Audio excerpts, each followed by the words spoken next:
الحمد لله الذي أنعم علينا وهدانا للإسلام، وأشهد أن لا إله إلا الله وحده لا شريك له، وأشهد أن محمدا عبده ورسوله الذي بلغ الرسالة ونصح الأمة وكشف الغمة وجاهد في الله حق جهاده حتى أتاه اليقين، وترك لنا محجة البيضاء ليلها كنهارها لا يزيغ عنها إلا هالك.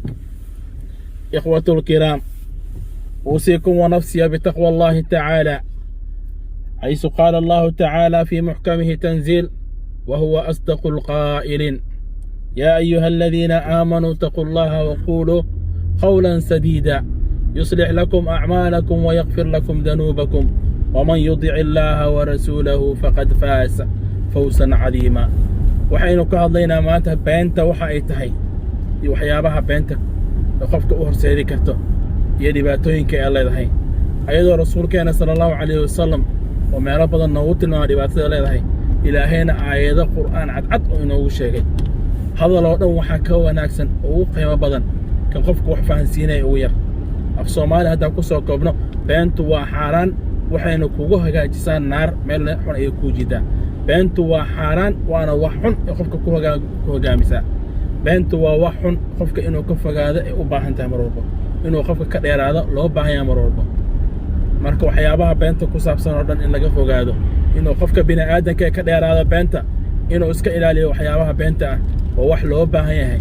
qof walbo bini'aadan ah maalin ayuu dhimanayaa, adduunyada uu ka tagayaa. waxaa lagu keena adigoo qaaban oo malacad ku dubanna waa lagaa qaadayaa. marka waxaa wanaagsan in aakhiradaada u shaqaysatid oo iska ilaaliso waxyaabaha beenta ah. maalin walba waxaad arkaysaa ayadoo waxyaabo beena la soo tabinayo, barihii bulshada dhan wuxuu noqday meel beenta lagu tabiyo. dadka ay ka faa'iidaystaan beenta ay ku raadiyaan lacag. war lacag raadso, xalaal ku raadso, been waxba ha ku raadinin oo waa la dhimanayaa. maanta maalin aan ahayn ayaa kaa horayso, ilaahay horta istaagi doona, lagu weydiin doono maalkan aad soo shaqaysatay, meeshuu kaa soo galay iyo xilligaa soo shaqaysatay iyo waxaa ku qabatay. marka walaalayaal, waxaa wanaagsan waxa aad shaqaysanaysid si uu xalaal kugu noqdo. waxyaabaha beenta markaa aragtid inaad ka fogaatid, inaadan taageerin, inaadan xalaygta iyo u saarin, aadan comment ka baxsanin, ama inaadan sii sheer gareenin. waxa been markuu yahay aad aragtid ka fogaaw, waxaan waa wax beena, waa wax xun ah.